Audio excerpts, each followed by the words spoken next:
Alrighty, folks, 5:38 on your Friday drive. Thanks for riding with us, Steve Jackson, and we got a whole crew of people in here. That is music from the Frustrators, and Mike Dirnt, bass player from Green Day and the Frustrators, is in the house. Corbett Redford, they're going to be opening the show for the Frustrators a week from tomorrow at the Phoenix Theater in Petaluma, and we can't wait to ask Corbett about the name Bobby Joe Ebola and the Children McNuggets. That's just made my day. I'm looking at the Green Day Wikipedia site, and as I always say, if it's on Wikipedia, it's got to be true. But the thing that at the very top of this cracked me up, it says Green Day, not to be confused with Greenery Day, the Japanese holiday, or the city of Green Bay, Wisconsin. No, I don't think Green Day would ever be confused with that. Gentlemen, welcome to the show, man. Thank you. Yeah, I heard we just won the Super Bowl. Yeah. Green Day wins over the Steelers. By the way, my son is 21 years old, is in many bands in Portland, and cool. I just texted him saying that... My mom's in Portland. I'll tell her to look out for him. She'll be right at the front of the stage. Autistic youth. youth. He'll be like, thanks, dude. They're great. But, so I forgot to tell him you were going to be in, and I just texted him saying that Mike Dirnt is in the studio, and he says, he sent right back saying, no effing way, that dude changed my life. You said Autistic Youth. Yeah. I've heard of that band. Yeah. Oh, wow. Cool. One of the many bands he's in. But yeah. Well, I hope it was for the better. Unlike most people I come in contact with. Well, he is a bass player, so he must have meant it was a positive thing. Yeah. Okay. Hey, first, there's the show I was talking about. Nuisance. Bam. Done. You remember this show? Yeah, I do. I was just talking about it in the other room. Really? Yeah. All right, let's let Gabe go ahead and take over, because he's brought in all these posters from back in the day. What was that? Yeah, this is the River Theater. I think, River Theater. I think basically I must have seen you guys play just about every show you played up here, and I think it would be beneficial to the listeners to see if you remember any of these shows. So I brought in all these old flyers from my box. This, I think, was the first show you played up here with all MDC and Nuisance at the River Theater. Yes. Do you remember the show at all? Yes, very much so. It was good. It was a good gig, and I was talking about Nuisance in the other room recently. I was like, oh yeah, I remember.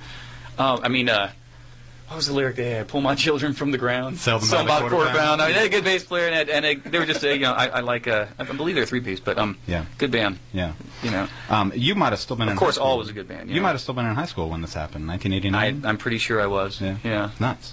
Technically, in high school. Yeah. My mind was other places. One of the first shows you played at the Phoenix here is this show here with the Angry Samoans. Yeah, Angry Samoans. We're actually trying to get Metal Mike to play. We're playing a show around the weekend of the 25th in Santa Barbara, and some other shows in Los Angeles, and we're trying to get Metal Mike from the Angry Samoans to come out and do a solo thing there. It's pretty cool. Stop listening to Britney Spears. Mr. T Experience? Yeah. Mr. T Experience, great band. Just a, great show. We mentioned earlier that Gabe is a student at Piner, that you actually booked Green Day in '91, was it? Yeah, at Piner High School. And Mike was telling me before he came on, you remember the PA was all messed up. Yeah, the PA was all out of phase, and so we had to, break out what little skills we had and do a fix-it job on it. So you were your own soundman for the show. Yeah, well, we've been our own soundmen for a lot of shows, and our own roadies, and our own... I remember calling you up and asking you to play the show, and being able to offer you the princely sum of $50. And which back then was a lot more than gas money, that's for sure. Yeah, and you guys were actually stoked. Exactly. That probably bought a one new tire on our van. Yeah. And we were talking about there were a bunch of students from other high schools who actually cut class to go to the Piner High School show to see you guys play. Yeah, it sounds like they all had their priorities in order. Yeah. That's good news. So this show at the Phoenix Theater, I'm really excited because having played so often at the Phoenix Theater in the past, is this show for you like a homecoming of sorts in a way? I think it kind of is. I mean, I had mentioned earlier that, the last show that our original drummer played with us was us playing that at the Phoenix Theater with Bad Religion and I think Victim's Family. You don't say. Hey, there we go. So we got the flyer for it right here. Maybe not Victim's Family, Chronic Decay. Yeah. I thought Victim's Family was on that show. Maybe it was a different one. This was a real awkward show for Green Day. Yeah, it was awkward. I remember the drama backstage. We had really gelled with Trey at that point, and Trey was our guy, and he was not only we just blend with him as a friend, and hit it off in all sorts of levels, but we were just really starting to make strides and play a lot of shows with him. And our drummer came back down from going to College of the Redwoods and was like, "This is my band. I want to play this show." And we're like, "This is really tough." It was a big show for us, So I think I, being the mediator that I've always been, I ended up calling in the deal and saying, "Okay, fine, John, you can play the show, but Trey gets all your cash." Really? Neither one of them were happy, and I had a great show. Yeah. So that was the last show that John played with you guys at the Phoenix Yeah. Theater. There's another show I remember. John was completely AWOL at this show here. Psychofunkapus. This is a flyer Yeah, remember for Psychofunkapus? They were great. Unfortunately. Yeah, My cousin MTV. dated somebody from that band. Yeah, they were great. There was They were like great. 40 guys in the band. Yeah, MTV shoot at the River Theater this evening. Do you dream of being on MTV? Psychofunkapus will be shooting their video there. So what I remember from the show is A, everyone leaving after Green Day played and not caring about Psychofunkapus. Nice. But B, you and Billy standing on stage going, Al Sobrante, is Al Sobrante in the house? John, Yeah. John, where are you? It's and he came staggering through the crowd holding a giant jug of wine. And, it's a drummer thing. Jumped on the stage. I don't know what it is. No matter what level your drummer's at. Thing. Yeah. Right. Oh The yeah. River Theater in Gurney. Well, All right, it's 5:44. We have Mike Dirnt from Green Day and the Frustrators. And the Frustrators will be playing. It's a matinee, actually, next Saturday, a week from got it. tomorrow, Yeah. 1 o'clock at the Phoenix Theater. And Corbett Redford's here. We're going to talk to him in a minute.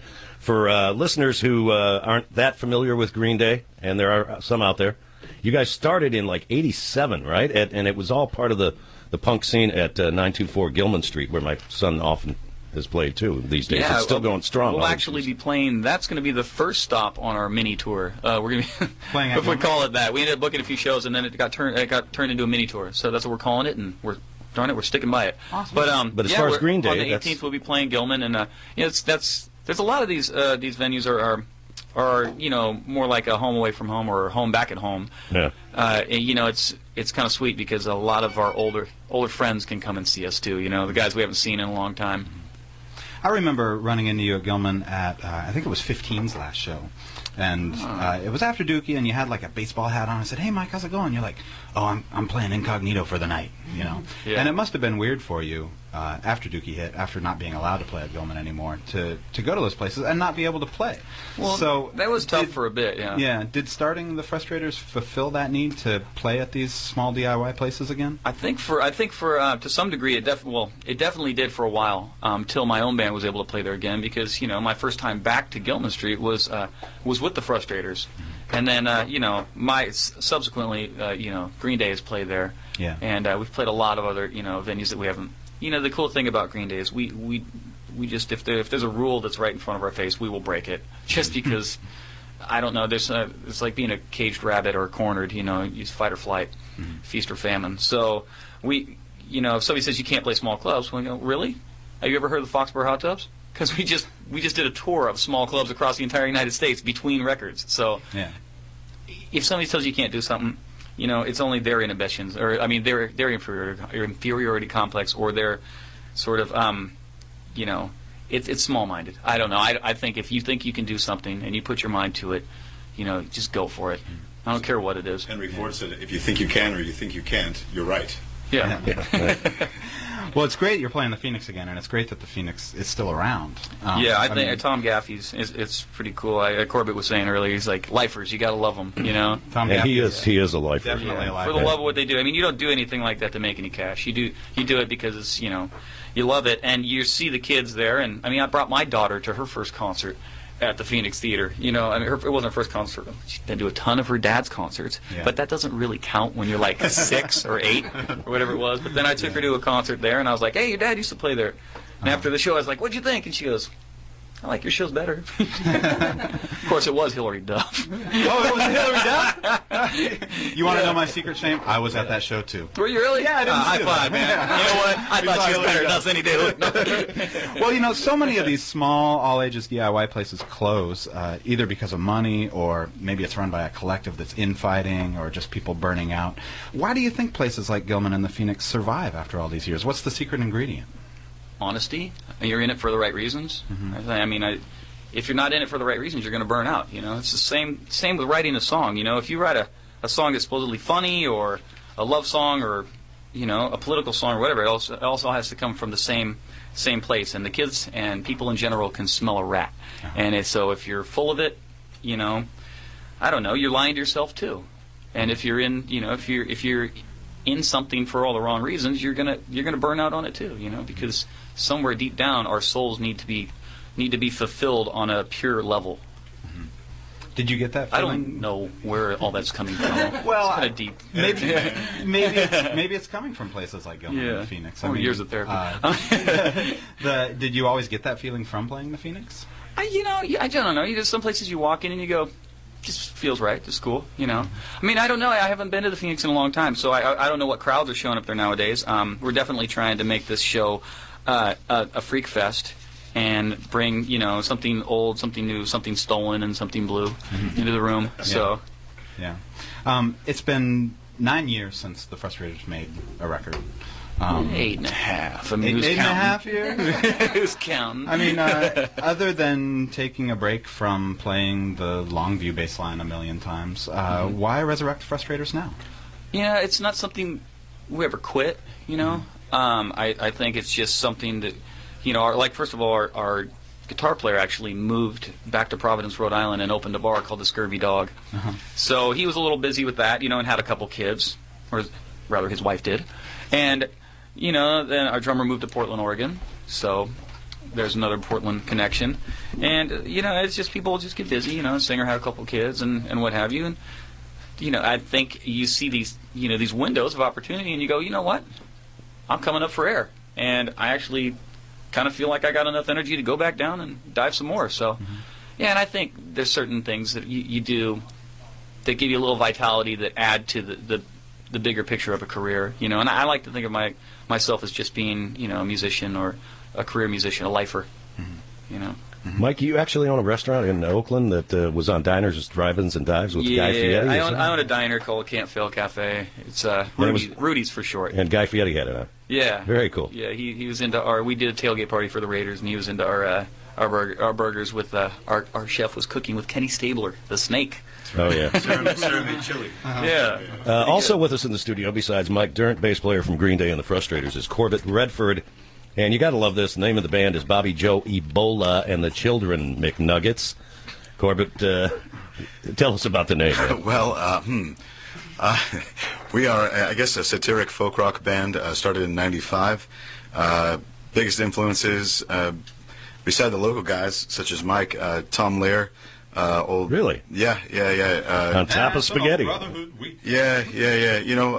Dr. Demento. Things like that. Dr. Demento, when we started, embraced us big time, and that was kind of a blessing and a curse because, nobody likes the comedy band, and we really wanted to be taken seriously, and so what we did was we just kind of followed in suit with these guys. They worked hard, and they were from a working class town, and you go out and you tour and you work hard and you make and you create and you build, and so I think now we're strangely an institution with a very, very weird name. That's a great name. Yeah. And I love the fact 95 you said? That's when we started, yes. Wow. Yeah. And you're still doing it. Yeah, we first recorded in San Rafael, way back when, but we're emceeing the shows, and we're honing our MC chops. We will be one-liners and they're actually really funny. No, they got great songs. I mean, what was your first record? Was that at one with our the Dumb? first full length was called At One with a Dumb. Yeah. And they've got some great songs. My favorite, personally, is Liver Lover, which is a true story. Sometimes our most hideous, gross songs, like Liver Lover or Bungee Birth, these songs are actually based on true stories. People are like, "Oh, you're so nasty. You're so messed up." Like, life is nasty. Why did you write a song about that? Well, hey, we're political anthropologists. We're just, and then people look at us and they walk away. That's usually what happens. But some weird thing, they make their way back to the show later. Right, then they do. Yeah, they do. They do. It's true. So what other, did you say you are doing this at Gilman Street at some point? Yeah, we're playing Gilman on the 18th. We've got a slew of shows here. We're actually playing the Rickshaw Stop in San Francisco on the 20th. And so, yeah, we're going to have a slew of little fun things. You can actually go to thefrustrators.com and see all the or Facebook or whatever. Facebook.com. I don't do any of that stuff. It's Yeah, I crazy. know. But you apparently you can go there. That's what we hear. Virtually or literally, if you can figure that out. Tron. Frustrators on Facebook. You know. All right, cool, man. Well, it was great to have you guys in, and thanks to Gabe Moline for sticking around. Sure. That was a Thanks, pleasure. man. Good to see you again, Gabe. Yeah, you too, truly. Mike. Mike By the Dirnt. way, Gabe was in a great band called Tilt. So if you get a chance to check out that record, One of the best. Awesome. One of the best band. East Bay bands Yeah. around, for sure. In fact, our drummer had a Tilt shirt on in our first video. Longview. Yeah. Very cool, man. Well, now my cheeks are red, but thank you. Yeah, there you go.